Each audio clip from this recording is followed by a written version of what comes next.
మన తెలంగాణలో కూడా ఆయనకు తెలియదు, ఈయన ముఖ్యమంత్రి కాకముందే, ఈయన రాజకీయాల్లో రాకముందే, రేవంత్ రెడ్డి గారు రాజకీయాల్లో రాకముందే ముస్లింలో ఉన్నటువంటి దూదేకుల లాంటి కులాలు బీసీలలో ఉన్నారు. ఆ రకంగా దేశమంతా ఉన్నారు.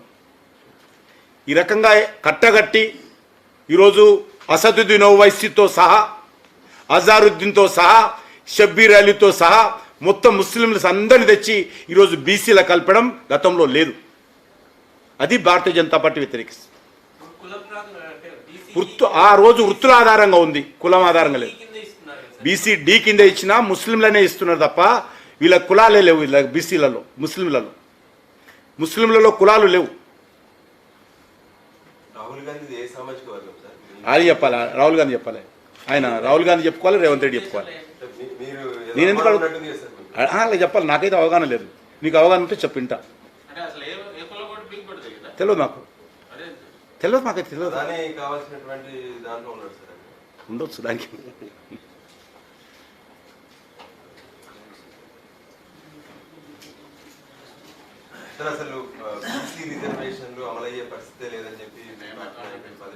లేదు, నేను అంటలేను, చేయమంటున్నాను.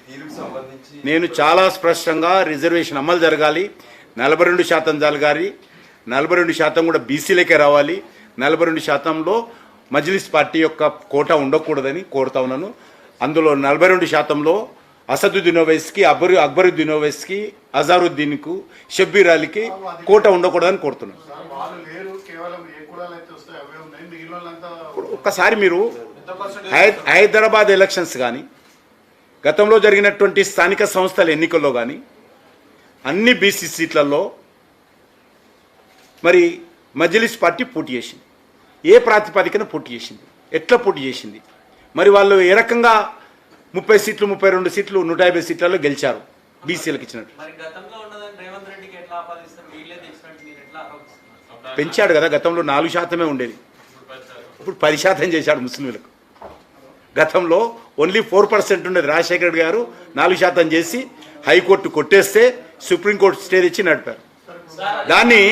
దాన్ని రోజు 4% కాదని తగుదునమ్మా అని ఆయన 10% పెంచాడు. అది మేము వ్యతిరేకిస్తాం. ఓటు వేయలేము మేము అప్పుడు కూడా లిఖితపూర్వక. మీరు అంటే వాళ్ళు అడుగుతారనే ఇగో స్పీకర్కి ఇచ్చినటువంటి ఒరిజినల్ లెటర్ పెట్టినాం. చెప్పినా మేము ప్రొటెక్షన్ చెప్పలేదు. మేము ఖచ్చితంగా మా పార్టీ తరఫున మేము ప్రొటెస్ట్ చేసి లెటర్ స్పీకర్ గారికి ఇచ్చి ఇదే సేమ్ మేము వ్యతిరేకిస్తున్నాము.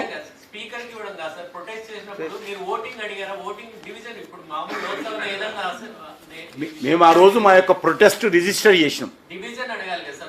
మాది పార్టీ స్టాండ్, అది ఏముండాలని, కానీ మేము ప్రొటెస్ట్ చేసి వ్యతిరేకించినాం. ప్రొటెస్ట్ చేసామని చెప్పి రిటర్న్ కూడా ఇచ్చామంటున్నాం. ఇదే letter, this is the letter. Copy ఇవ్వమంటే ఇప్పుడు మీకు జిరాక్స్ ఇచ్చాం అందరికి.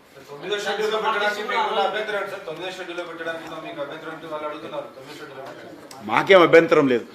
భారతీయ జనతా పార్టీకి ఏ రకం అభ్యంతరం? చట్టానికి వాళ్ళకి సంబంధించినటువంటి వ్యవస్థలకు సంబంధించినటువంటి అంశం, నాకు సంబంధించిన అంశం కాదు.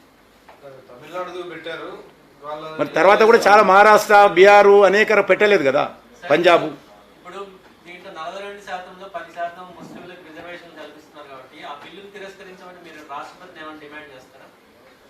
చాలా స్పష్టంగా మేము ఈ 10% కాదు, మా పార్టీ అధికారంలోకి వచ్చిన తర్వాత తెలంగాణలో ఆ 4% కూడా రద్దు చేసి, మన ఎన్నికల ఏదైతే ఎగ్జిస్టింగ్ ఉందో 4% కూడా రద్దు చేసి ఆ 4% కూడా ఎస్సీ, ఎస్టీ, బీసీలకు కలుపుతామని నిర్ణయం చేశాము. రేపు మా పార్టీ అధికారంలోకి వచ్చిన తర్వాత ఈ 10% కాదు, ఎగ్జిస్టింగ్ ఉన్నటువంటి 4% కూడా రద్దు చేస్తాం. చెప్తున్నా కదా, మేము మా పార్టీ స్టాండ్ ఏది.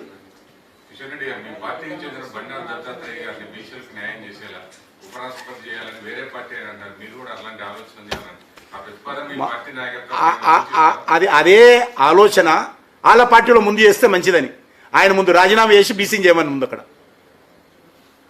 ఆయన ఏమని ముందు, ఆయన ముఖ్యమంత్రిగా ఆయన రాజీనామా చేసి బీసీని ముఖ్యమంత్రి చేయమను. అలా పార్టీ ఫ్లోర్ అపోజిషన్ పార్టీ లీడర్గా ఆ నాయకుని రాజీనామా చేసి బీసీని పెట్టమను ఢిల్లీలో. తర్వాత వేరే పార్టీలకు శుద్ధులు చెప్పొచ్చు, వేరే పార్టీలకు శుద్ధులు చెప్పొచ్చు. ఆయన ఎందుకు సమర్థించాం? తప్పకుండా సమర్థిస్తాం.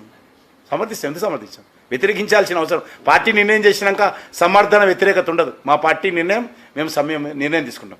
అందుకే వేరే పార్టీకి సిద్ధులు చెప్పే ముందు వాళ్ళు పాటిస్తే మంచిదని కోరుతున్నాం.